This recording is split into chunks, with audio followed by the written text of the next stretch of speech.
मित्रांनो, तुमचं पुन्हा एकदा GB स्टोरी टेलर या यूट्यूब चॅनलवर स्वागत आहे। आजच्या आपल्या गोष्टीचं नाव आहे कुंटण्या, एक रहस्यमयी करार। लेखक संतोष देशपांडे। पण गोष्ट सुरू करण्याआधी जर कोणी या चॅनलवर पहिल्यांदाच आलेले असाल तर त्यांनी ह्या चॅनलला सबस्क्राईब करायला विसरू नका। चला तर मग अजिबात वेळ न घालवता गोष्टीला सुरुवात करूया।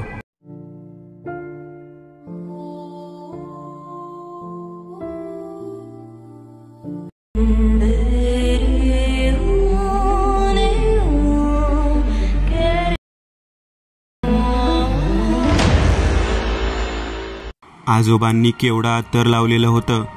धोतर आणि उंची वस्त्र घालून माझ्या आजोबांनी हातामध्ये शेला घेतला, डोक्यावरती जरीची टोपी घातली आणि दुसऱ्या हातात गुप्ती असलेली काठी घेऊन ते सरळ सरळ रात्रीतून बाहेर पडले। आजची अशी रात्र होती की मी उपास आहे म्हणून मी घरातील कोणताच पदार्थ खाल्लेला नव्हता। बाकीच्या लोकांचा उपास नसल्यामुळे ते सर्वजण मिसळ खाऊन झोपी गेले होते। अचानक त्यांना सगळ्यांना झोप कशी काय लागली हेच मला कळत नव्हतं, परंतु तेच सत्य होतं। आजोबांच्या पाठोपाठ मी सुद्धा जिना उतरत खाली त्यांच्या मागोमाग जावं म्हणून चालत निघालेलो होतो। चौकातल्या पानटपरीचं दार बंद झालं आणि तेथून 2 पान आपल्या खिशामध्ये घालत माझे आजोबा सरळ सरळ निघाले। मी त्यांच्या पाठोपाठ लपत लपत निघालेलो होतो। काही अंतर गेल्यानंतर एका मोठ्या गल्लीमध्ये आजोबा शिरले आणि कोपऱ्यावरती त्यांनी खिशातल्या 2 वस्तू एका विजेच्या डांबाखाली ठेवल्या। आपल्या खिशामधला कसला तरी पुडा बाहेर काढत त्यांनी हातात घेतला आणि ते बाजूलाच असलेल्या लाकडी घेण्यावरून थेट वरच्या दिशेने दुसऱ्या मजल्यावरती गेले। मी ते ठिकाण या अगोदर पाहिलं होतं, परंतु ते कायम बंद असणारं ठिकाण होतं। मी त्यांच्याकडे पाहत विचार करू लागलो की हा नेमका प्रकार कोणता आहे। घरातील लोकांना विशिष्ट पद्धतीचे जेवण खायला घालून त्यांना शांततेने झोपवून आजोबा रात्री नेमकं चालले आहेत तरी कोठे, माझ्या मनात विचार यायला आणि आजोबांनी वरच्या जिन्यावरती असलेल्या खडीच्या दरवाजावरती टुकटुक करायला सुरुवात झाली। 1 नव्हे 2 नव्हे, तब्बल 10 ते 15 वेळा टुकटुक केल्यावरती दार उघडलं गेलं। आजोबा आतमध्ये गेले। मी त्यांच्या पाठोपाठ त्या ठिकाणी जाऊन पोहोचलो। वरच्या मजल्यावरच्या चाळीच्या पद्धतीचे घर असलेला तो इमारतीचा भाग होता। मी विचार करत होतो की एरवी आपण या गल्लीतून जातो तेव्हा इथे कोणतीच वस्ती दिसत नाही, लोक दिसत नाहीत। मग आजोबा या ठिकाणी आल्यानंतर कसं काय सगळं काही चालू दिसत आहे। वरचा जिना चढून गेल्यानंतर वरच्या भागामध्ये गॅलरीच्या बाहेरच्या भागात मला नाच गाण्याचा आवाज ऐकू येऊ लागला। मी विचार करू लागलो, रात्री या वेळेला आजोबा नाचगाणं ऐकण्यासाठी आलेले आहेत। तडपदार मिशा, डोक्यावरती घातलेली टोपी बाजूला काढत मिशावरती ताव देत आजोबा गादीवरती जाऊन बसले आणि लोडला टेकून गाण्याचा आस्वाद घेऊ लागले। एका पाठोपाठ एक काचेचे ग्लास त्यांच्या समोर येऊ लागले। शरबत पित असताना आजोबा आनंदामध्ये समोर नाचणाऱ्या त्या बाईकडे पाहत होते। मी बाहेरच्या बाजूला असलेल्या गॅलरीमधून ते सर्व काही पाहत होतो। खिडकी स्पष्टपणे उघडी ठेवल्यामुळे मला बरंच काही दिसत होतं। मी विचार करू लागलो, अरे देवा, ज्या व्यक्तीला संपूर्ण गावामध्ये महंत म्हणून ओळखतात ती व्यक्ती या पद्धतीने रात्रीच्या वेळी वागू शकते, हे कसं काय शक्य आहे। माझ्या आजोबाबद्दल मलाच प्रश्न पडलेला होता।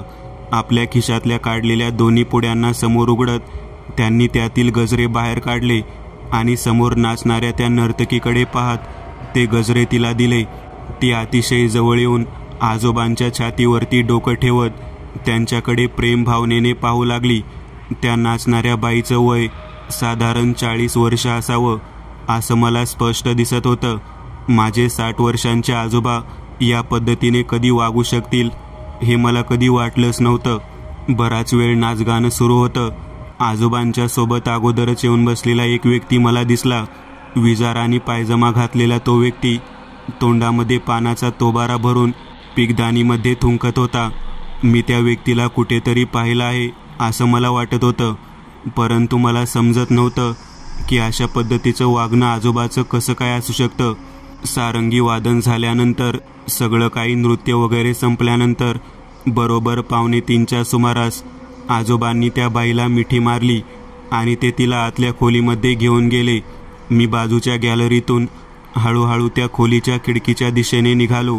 आजोबांनी तिला मिठी मारून त्या खोलीमध्ये असलेल्या कपाटाजवळ नेलं. तिला आपल्या छातीला घट्ट धरून आजोबा काहीतरी बोलत होते.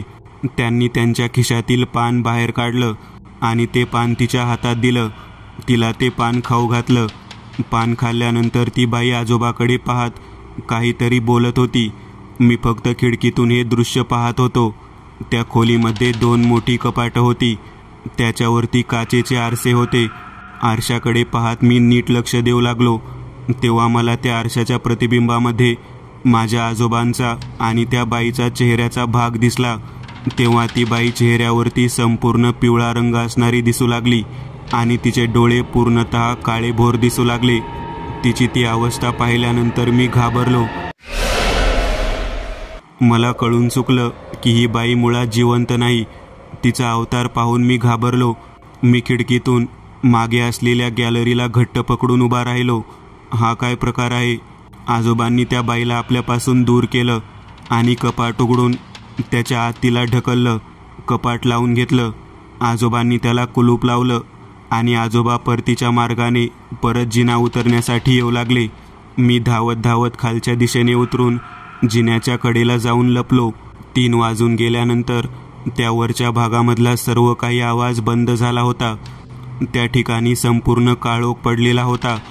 मी आजोबांना खाली आलेलं पाहिल्यानंतर नीट पाहिलं तर त्या ठिकाणी जशीच्या तशी बंद पडलेली भेसूर इमारत आहे तशीच्या तशी दिसू लागली.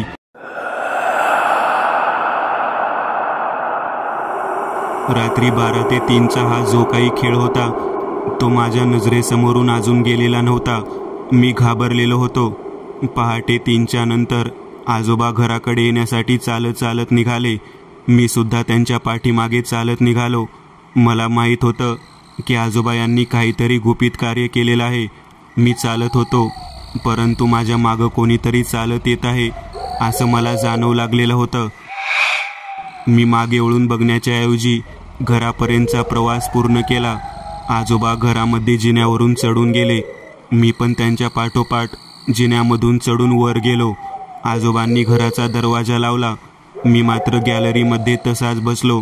मी मागे वळून पाहिलं तेव्हा ती बाई जिन्यावरून वर आलेली मला दिसली. आता मात्र मी चांगलाच घाबरलेलो होतो. मला कळत नव्हतं की ते सर्व जे काही मी पाहिलं होतं ते खरं होतं की खोटं होतं. माझ्या स्वप्नाचा भास होता का? आजोबांनी जे काही त्या बाईसोबत केलं ते त्या इमारतीपुरतं मर्यादित होतं. मला काही कळतच नव्हतं. मागं आलेली बाई दरवाजावरती थाप मारत होती. मला कळत नव्हतं ती दार उघडण्यासाठी का आजोबांना हाक मारत होती. मी माझ्या खिडकीतून पाहिलं तेव्हा आजोबा आतमधून दार उघडण्यासाठी आले. आजोबांनी 2-3 वेळा विचारलं, कोण आहे? तेव्हा ती ओरडून म्हणाली, मी कुंटणी आहे. उघड दार, उघड. आज तो दिवस आलेला आहे. आजोबांनी दरवाजा उघडला. आजोबांनी तिला पाहिलं की भीतीने धसका घेतला. छातीला हात लावला व आजोबा जागेवरती बेशुद्ध होऊन पडले. त्या बाईने आजोबांच्या एका पायाला घट्ट धरलं आणि फरफटत ओढत आजोबांना ती तिथून जिन्यावरून खाली ओढत खालच्या दिशेने नेऊ लागली. मी ते दृश्य पाहून घाबरलो. मी मोठ्याने ओरडलो, आजोबा. मी केवळ ओरडत होतो परंतु आजोबावरती आणि त्या पिशाच्या स्त्रीवरती कोणताच फरक पडत नव्हता. मी घाबरत घाबरत पाठीमागे निघालो परंतु आजोबाला त्याच पद्धतीने फरफटत ओढत ती बाई घेऊन चाललेली होती. मी तिच्या पाठीमागे त्या दिशेने निघालेलो होतो ज्या ठिकाणी आजोबा गेले होते. अगदी त्याच ठिकाणापर्यंत तिने तसेच ओढत नेले. रात्रीच्या अंधारामध्ये ज्या ठिकाणी कुठे काही दिवे होते त्याच्यामध्ये मला ते दृश्य दिसत होते. मी ओरडत होतो परंतु माझा आवाज कोणालाच ऐकू जात नव्हता. केवळ ती बाई आणि माझ्या आजोबा मला दिसत होते. आजोबा मोठ्यांदा ओरडत होते, कोणी बघितलं नाही तरी का घेऊन चालली आहेस? ते आजोबांचा पाय घट्ट पकडून जिन्यावरून वर नेत त्यांना बोलत होती. त्यांना म्हणत होती, तुझ्या घरातल्या कोणीही ती गोष्ट पाहायची नव्हती. तुला माहित नाही का नियम काय आहे, करार काय आहे? आता ती गोष्ट तुझ्या रक्तातील व्यक्तीने पाहिली आहे. आता 30 वर्षानंतर मला नवीन इनामदार मिळणार, माझा नवीन मालक असणार. आता तू माझ्या ठिकाणी बसायचं, हा करार आहे आणि तो करार पूर्ण होणारच आहे. आजोबा ओरडत होते, नाही नाही, कोणी सुद्धा पाहिलं नाही, तरी सुद्धा तू असं का म्हणत आहेस? तेव्हा तिने आजोबांना त्या पडक्या इमारतीमध्ये नेलं आणि वरच्या दिशेने आतमध्ये गेल्यावरती त्याच खोलीमध्ये आजोबांना त्या कपाटाच्या ठिकाणी उभं केलं. आजोबाकडे पाहत म्हणाली, बघ मागे, बघ कोण आला आहे. तुझा नातू. तुझ्या नातवाने मला आरशामध्ये तुझ्यासोबत पाहिलं आहे.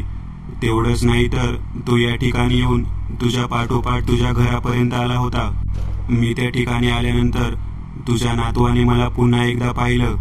करारामध्ये लिहिलेल्या गोष्टीप्रमाणे तूच मान्य केलं होतंस की माझ्या व्यतिरिक्त कोणताही व्यक्ती, विशेष करून माझ्या घरातला, तुझ्यासोबत मला कधी पाहणार नाही.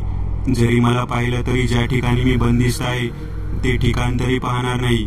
परंतु या तुझ्या नातवाने सर्व गोष्टी पाहिलेल्या आहेत आणि नियमानुसार तुला आता त्या कपाटामध्ये राहावं लागणार आहे आणि मी बाहेर.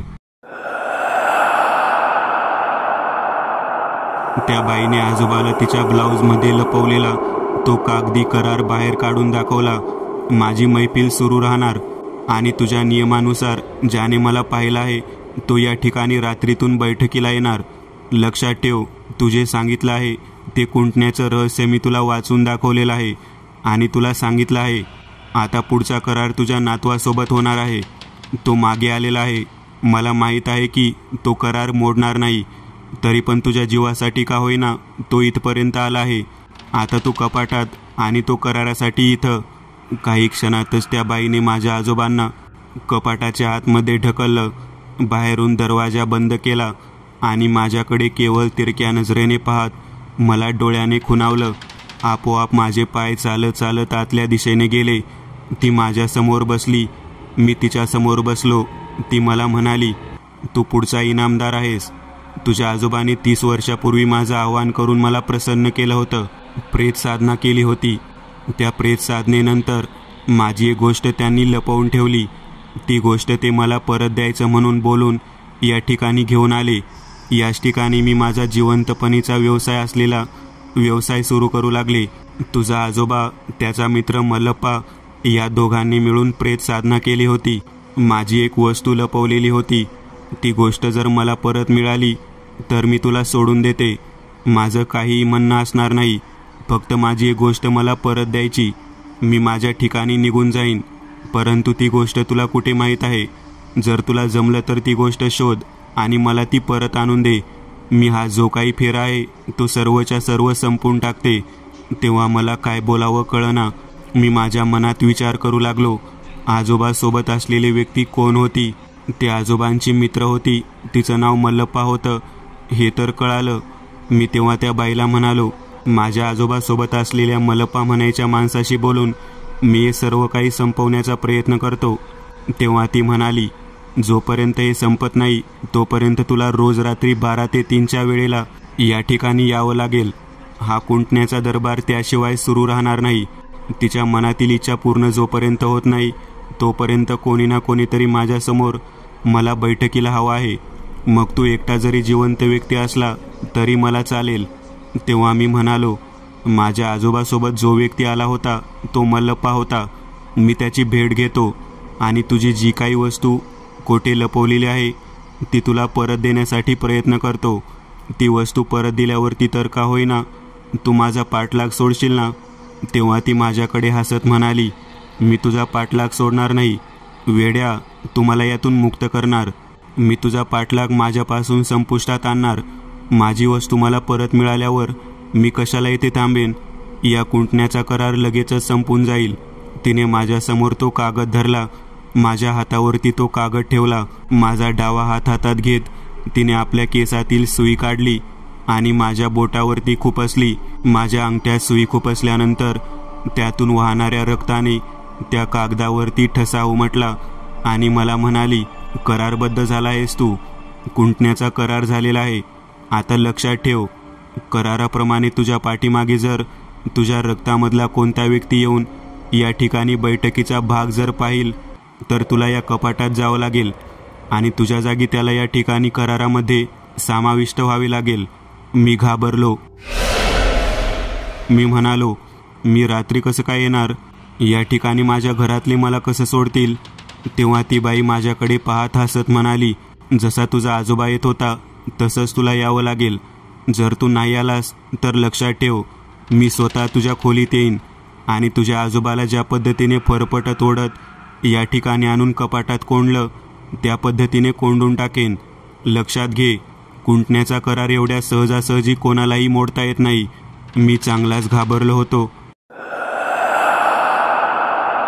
कोणत्या नशिबाने मी उपास केला हेच मला कळत नव्हतं. मी जर उपास केला नसता तर आजोबांनी खायला दिलेल्या पदार्थामधील काही गोष्टी मी खाल्ल्या असताना घरातल्या लोकांप्रमाणे मी सुद्धा स्वतः बेशुद्ध पडलो असतो. मग काय रात्री घडतं ते मला काही कळालं नसतं. परंतु हे जे काही मी पाहिलं ते माझ्या दृष्टिकोनातून जणू काही श्रापच ठरलेलं होतं. मी त्याच्याकडे पाहत हातात हात देऊन तिथून निघालो. तिला म्हणालो, मी तुला एक गोष्ट खात्रीलायक पद्धतीने सांगतो.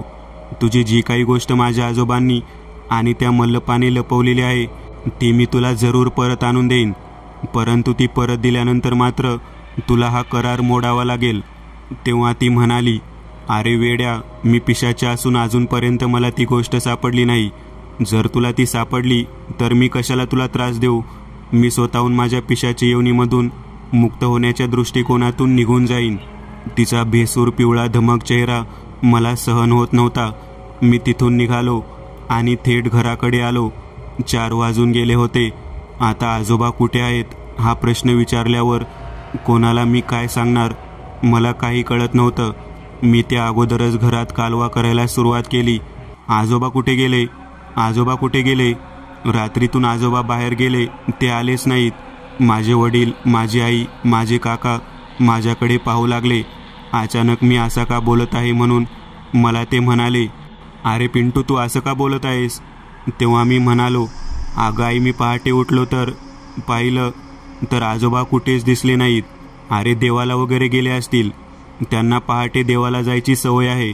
बऱ्याच वेळा मी आजोबांना 4-4:30 वाजता देवावरून परत आलेले पाहिले आहे. मी डोक्याला हात लावला.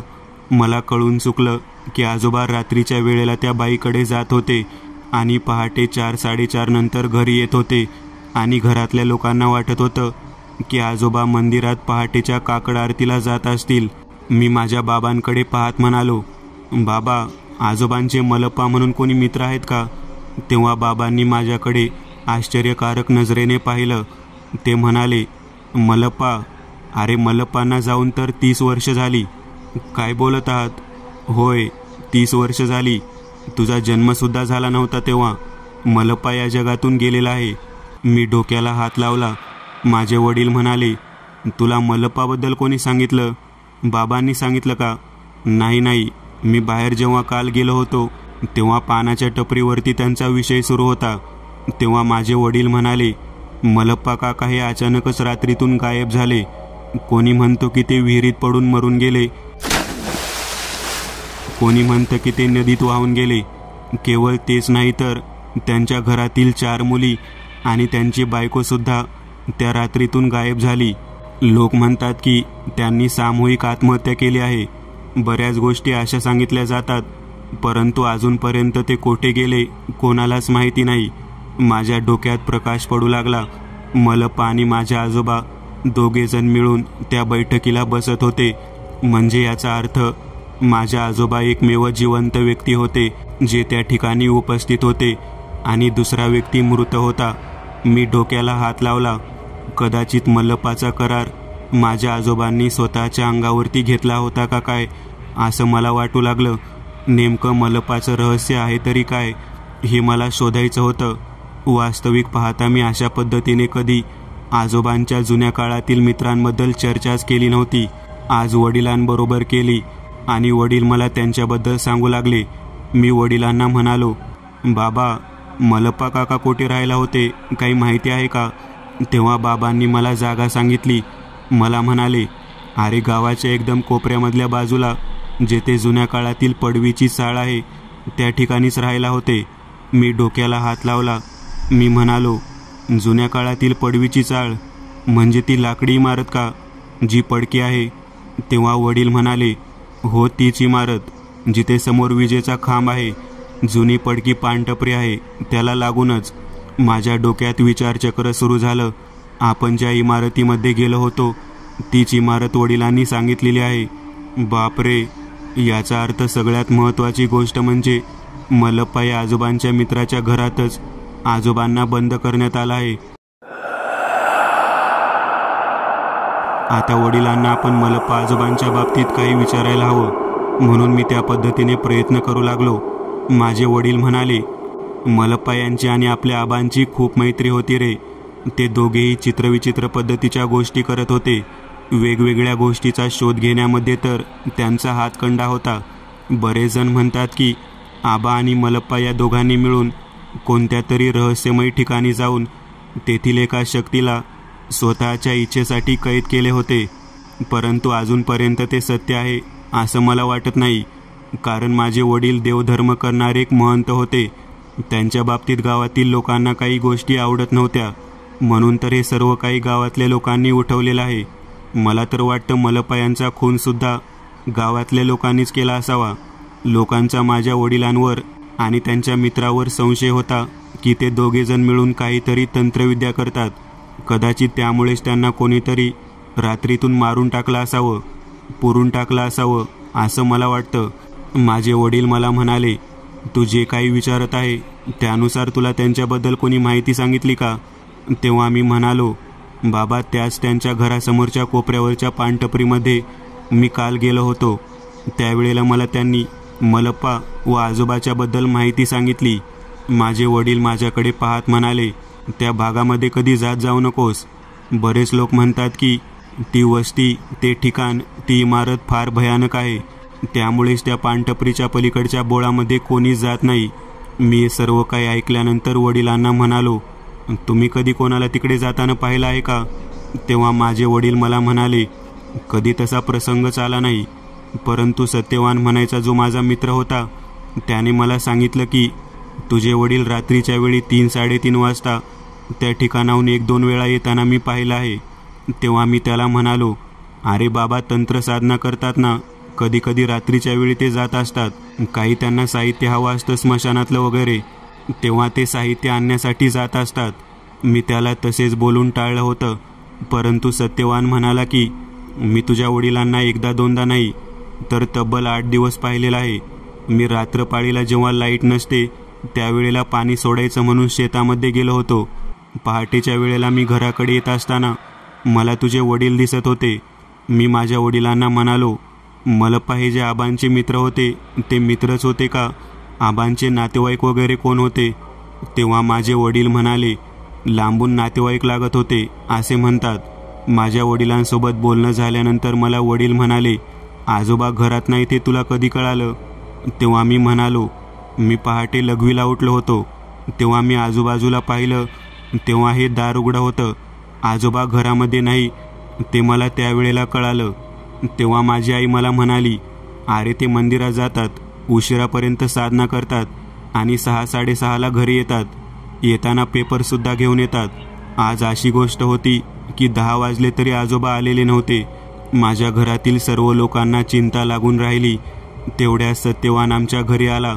सत्यवान म्हणाला, तुझ्या वडिलांची काठी त्या मलप्पाच्या घराजवळ दिसत आहे रे.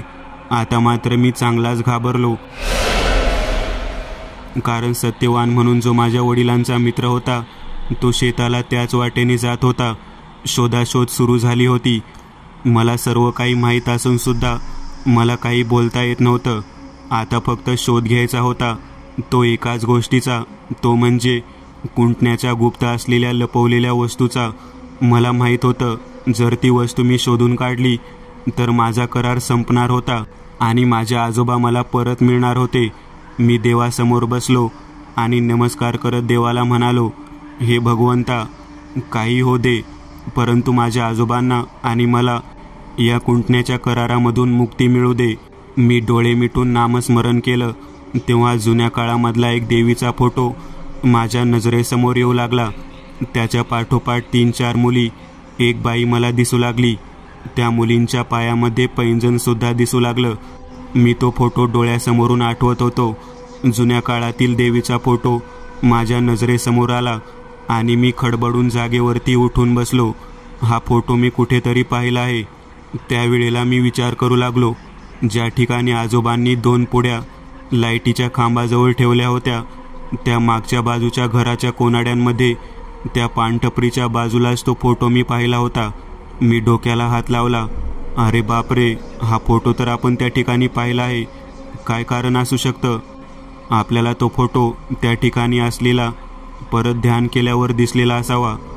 आजोबांची शोधाशोध सुरू होती, म्हणून मी सुद्धा शोध घेत आहे म्हणून संध्याकाळच्या वेळेला त्या ठिकाणी जाऊन पोहोचलो. पानटपरीचा जो भाग होता तो पडीक आणि बंदिस्त तसाच होता. मला समजेना, काल रात्री मी जी पानटपरी पाहिली होती ती तर चालू होती, आता ही बंदिस्त आहे. ही कशी काय आहे? माझ्या डोक्यात विचार येऊ लागला. कदाचित पूर्वीच्या काळी या ठिकाणी पानटपरी चालू असावी. मी त्या टपरीजवळ थांबलो तेव्हा मला मागच्या बाजूला खिडक्याच्या सळ्यांमधून आतमध्ये लावलेला देवीचा फोटो दिसला. मागे सिंह आणि पुढे उभारलेली देवी. सुंदर पद्धतीने काढलेले ते चित्र होते. मी त्या घराच्या आतमध्ये जाण्यासाठी प्रवेश करू लागलो. त्या ठिकाणी मला एका पाठोपाठ एक 5-6 मुलींचा आवाज ऐकू येऊ लागला. मी चांगलाच घाबरलो. रात्री या भागांमध्ये लोक का येत नाहीत ते मला कळाले. मी त्या घराच्या आतमधल्या बाजूला जाण्याअगोदर तो आवाज ऐकल्यामुळे तेथेच थांबलो.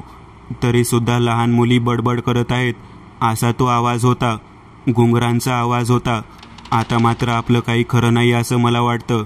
मी त्या देवीच्या फोटोकडे पाहत विचार करू लागलो.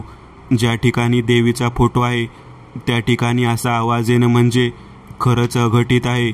मी आतमध्ये प्रवेश केला आणि त्या देवीच्या फोटोसमोर उभारलो आणि त्या देवीला नमस्कार केला. तेवढ्यात तो फोटो खाली पडला. फोटो खाली पडल्यानंतर मी त्या भिंतीवर लावण्यासाठी त्याला उचललं आणि समोर पाहिलं तर त्या खुंटीच्या बरोबर आतमधल्या बाजूला एक जुन्या काळातलं 5-6 विटांचं बांधकाम केलेलं मला दिसलं. त्या फोटोच्या मागे कोणीतरी तो कोणाला बुजवण्यासाठी ते बांधकाम केलं होतं हे मला लक्षात आलं. मी त्याच्यावरती हाताने जोरात ठोसा मारला तेव्हा कच्ची वीट बाजूला झाली आणि आतमध्ये मला एक लाल रंगाची पिशवी दिसली. माझ्या डोक्यात विचार येऊ लागला, हे घर कोणाचे? या घरामध्ये या पद्धतीचे चित्र आपल्या डोळ्यासमोर दिसावं आणि आपण या ठिकाणी यावं आणि पुन्हा एकदा आपल्याला आतमध्ये त्या चित्राच्या पाठीमागे, त्या फोटोच्या पाठीमागे लाल रंगाची पिशवी सापडावी. मी ती पिशवी माझ्यासोबत घेतली आणि बाहेर आलो. मागच्या बाजूने मुली रडत आहेत असा आवाज ऐकू येऊ लागला. बाबा घरी या, बाबा आता तरी घरी या, असा त्यांचा आवाज होता. मी आतमध्ये गेलो तेव्हा एक बाई पायाला आणि हाताला बांधलेल्या अवस्थेत बसलेली मला दिसली. मी घाबरलो. त्या बाईकडे मी पाहिले तेव्हा ती बाई माझ्याकडे पाहत म्हणाली, लेकरा सोडव, लेकरा सोडव या त्रासातून, सोडव सगळ्यांना या त्रासातून. मी तिच्याकडे पाहत म्हणालो, तुम्ही कोण आहात? तेव्हा ती म्हणाली, मी मलप्पाची बायको. त्या मुलींकडे मी पाहू लागलो तेव्हा त्यांच्या पायामध्ये घुंगरू होते. या माझ्या मुली. मला माझ्या नवऱ्याने नको त्या गोष्टीच्या पाठीमागे पाठलाग केला. माझ्या नवऱ्याने नको त्या गोष्टीचा पाठीमागे पाठलाग केला आणि तो रहस्यमय पाठलाग माझ्या नवऱ्याच्या पाठीमागे लागला आणि त्याच्यानंतर तुझ्या आजोबाच्या मागे लागला. मी त्या बाईकडे पाहत म्हणालो, तुम्ही कोण? माझ्या आजोबांना तुम्ही कसं काय ओळखता? तेव्हा ती बाई म्हणाली, तुझे आजोबा माझे सावत्र दीर आहेत. हे ऐकल्यानंतर मी हादरलो. तुमच्या नवऱ्याचं नाव काय? तेव्हा ती बाई म्हणाली, मलप्पा. या माझ्या 4 मुली. त्यांच्या पायात जे घुंगरू आहेत ते घुंगरू आजही रात्रीतून त्या ठिकाणी जाऊन वाजतात. 12 ते 3 वेळामध्ये माझी लेकरं त्या ठिकाणी त्या बाईसोबत नाचतात. त्या कुंटण्याच्या करारात माझा नवरा अडकला आणि त्यानंतर तुझा आजोबा. तिची वस्तू माझ्या नवऱ्याने लपवून ठेवली. ती या भिंतीमध्ये लपवून ठेवली. आज 30 वर्ष होऊन गेली तरीसुद्धा ती वस्तू तिला परत दिली नाही. तुझ्या आजोबांना कितीतरी वेळा मी या खिडकीतून हाक मारली, परंतु तुझा आजोबा त्या बाईच्या वचनामध्ये अडकायचा. रात्री 12 नंतर ती वस्तू काढता येत असं सांगून सुद्धा तो कधी यायचा नाही. मी त्याला म्हणायचे, संध्याकाळ झाल्यानंतर या भाऊजी, या ठिकाणी येऊन ती वस्तू तिला परत द्या. तुमच्या पाठीमागचा त्रास संपेल आणि माझ्याही पाठीमागचा त्रास संपेल. परंतु तुझा आजोबा कधी संध्याकाळी या ठिकाणी आला नाही. त्या बाईने माझ्या नवऱ्याला त्या ठिकाणी अडकवलं. माझ्या नवऱ्याचा रात्रीचा संपूर्ण खेळ तुझ्या आजोबांनी पाहिला आणि त्याच्यानंतर तुझा आजोबा त्या ठिकाणी करारबद्ध झाला. माझ्या 4ही मुलींना मला या ठिकाणी त्या बाईने बांधून ठेवलं. माझ्या मुलींना ती नाच शिकवत होती. मी त्या बाईकडे पाहत म्हणालो, तुमचं नाव काय? मी मालिनी. माझ्याच घरामध्ये मलाच बंदिस्त करून माझ्या मुलींना नाच शिकवणारी ती बाई, जी कुंटणखाना चालवत होती, ती कुंटण्या. कुंटणखाना चालवणाऱ्या बाईला कुंटण्या म्हणतात का? होय, कुंटणखान्यामध्ये जी नाच शिकवत असते ती कुंटण्या. माझ्या मुलींना सुद्धा तीच नाच शिकवत होती. ती बाई तुमच्या नवऱ्याच्या पाठीमागे कशी काय लागली? तेव्हा ती मालिनी म्हणायची बाई सांगू लागली, 4 मुली झाल्यानंतर मुलाची आशा आहे म्हणून माझ्या नवऱ्याने प्रेत साधना करायला सुरुवात केली. प्रेताची साधना केल्यानंतर प्रेत आपल्याला हवे आहे ती गोष्ट आणून देतो. माझ्या नवऱ्याने एका बाईच्या प्रेताची साधना केली, जी वेश्या होती. ती कुंटणखाना चालवत होती. माझ्या नवऱ्याने तिच्या पायातील असलेले घुंगरू एका पिशवीत बंद करून या देवीच्या फोटोमागे बंदिस्त करून ठेवले. केवळ देवीचा फोटो मागे आहे म्हणून ते त्या बाईला कधीच सापडले नाही. तेव्हापासून ती बाई माझ्या नवऱ्याच्या अधीन झाली. माझ्या नवऱ्याने त्यानंतर ही गोष्ट कोणाला सांगितली नाही. परंतु तुझ्या आजोबांनी म्हणजे माझ्या दिराने, म्हणजे माझ्या सावत्र दिराने ती गोष्ट पाहिली. माझ्या नवऱ्याने त्या बाईसोबत करार केला होता. त्या करारानुसार ती त्याला जे हवे ते देत होती. माझ्या नवऱ्याने लपवलेली गोष्ट ती मागत होती, परंतु तो देत नव्हता. जर त्याच्या रक्तातील कोणत्या व्यक्तीने त्याची बैठक पाहिली तर तो स्वतः त्या ठिकाणी अडकणार होता. आणि तुझ्या आजोबांनी ती बैठक पाहिली. आज 30 वर्षानंतर तू त्यांची बैठक पाहिलीस. तू एकमेव असा व्यक्ती आहेस जो पुरुष आहेस आणि तोही वस्तू त्या बाईला देऊ शकतोस. जर तुला वाटत आहे की तुझा आजोबा जिवंत राहावा आणि आम्ही सर्व या खटक्यातून बाहेर पडावं, तर ती पिशवी त्या बाईला नेऊन दे. तुझा आजोबा कपाटामध्ये अजून जिवंत असेल. जर आज रात्री तू बैठकीला बसला तर तो मरून जाईल आणि तुझ्या पाठीमागे तो त्रास सुरू होईल. हे सर्व भयानक ऐकल्यानंतर मी म्हणालो, तुमचा नवरासुद्धा मला बैठकीत दिसतो. तेव्हा मालिनीबाई म्हणाली, तुझा आजोबा या पानटपरीजवळ येतो बरोबर 12 नंतर. या ठिकाणी माझ्यासमोर 2 सागवानाची पानं ठेवतो. मी त्यावेळेला त्याला 2 गजरे देते आणि तो बैठकीला निघून जातो. करारानुसार मला ते कार्य करावे लागते. तिचं हे सगळं बोलणं ऐकल्यानंतर मी हादरून गेलो. आपल्या ध्यानामध्ये देवीचे चित्र यावं, तो फोटो यावा, त्या मुली याव्यात, हे सर्व काही नियतीने घडवून आणलेलं होतं. आपला उपास असावा आणि उपासाच्या दिवशी आपल्या डोळ्यासमोर आपल्या आजोबांचे सत्य यावं, हे सुद्धा नियतीने ठरवलं होतं. आज त्या कुंटण्याचा करार संपुष्टात येणार होता. मी त्या रडणाऱ्या बाईला, तिच्या 4 मुलींना पाहिलं आणि थेट त्या ठिकाणाहून ती वस्तू घेऊन जायचं ठरवलं. रात्री 12पर्यंत त्याच घरामध्ये त्या बाईशी मी गप्पा मारत बसलो आणि 12 नंतर त्या बाईकडून 2 गजरे घेऊन मी त्या ठिकाणी चालत चालत वर निघालो. वरती गेल्यानंतर ती बाई समोर मला साजशृंगार करत असताना दिसली. मी तिच्याकडे पाहिलं आणि माझ्या खिशातील लाल पिशवी बाहेर काढली. लाल पिशवी बघितली की ती बाई केस विस्पारून नाचू लागली. ती थया नाचत होती. तिच्या घुंगरांचा आवाज संपूर्ण भागामध्ये घुमू लागला. ती माझ्याकडे पाहत म्हणाली, हा करार आता मोडते मी. जा तुझ्या म्हाताऱ्याला घेऊन जा, लगेच जा, मी निघाले बघ. असं म्हणत ती खळखळून हसत त्या कपाटाच्या दिशेने धावत गेली.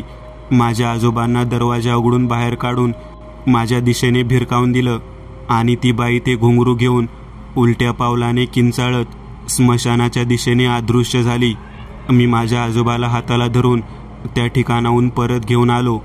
कोपऱ्यावरती त्या खोलीत वाकून पाहिलं तेव्हा आजोबा म्हणाले, मालिनी आणि 4ही पुतण्या मुक्त झाल्या रे. मी आजोबाला म्हणालो, तुम्ही त्या फोटोमागचा तिचा दागिना परत का देत नव्हता? तेव्हा आजोबा म्हणाले, मी कराराच्या बैठकीला बसलो होतो. जो बैठकीला बसतो त्याला तो दागिना देता येत नाही. अखेर तो कुंटण्याचा रहस्यमयी करार संपलेला होता. मी माझ्या आजोबाला घेऊन गेल्यामुळे घरातील सर्व व्यक्ती आनंदित झालेल्या होत्या. मित्रांनो, आज पुरतं एवढंच. तुम्हाला जर काही गोष्ट आवडली असेल तर नक्की लाईक करा. तुमच्यापैकी बरेचसे जण व्हिडिओ लाईक न करताच पळून जातात, पण हा जर व्हिडिओ तुम्ही लाईक केला तर मला जरा बरं वाटेल आणि असेच भारी भारी व्हिडिओ बनवायची माझ्यात एनर्जी येईल. त्यामुळे नक्की लाईक करा. आणि अजूनही कोणी या चॅनलला सबस्क्राईब केलेलं नसाल तर लगेच सबस्क्राईब करून टाका. आणि बाजूची घंटी ती मात्र दाबायला विसरू नका. देवाची घंटी आहे ती. चला तर मग पुन्हा भेटूया अशीच एक आगळी वेगळी गोष्ट घेऊन पुढच्या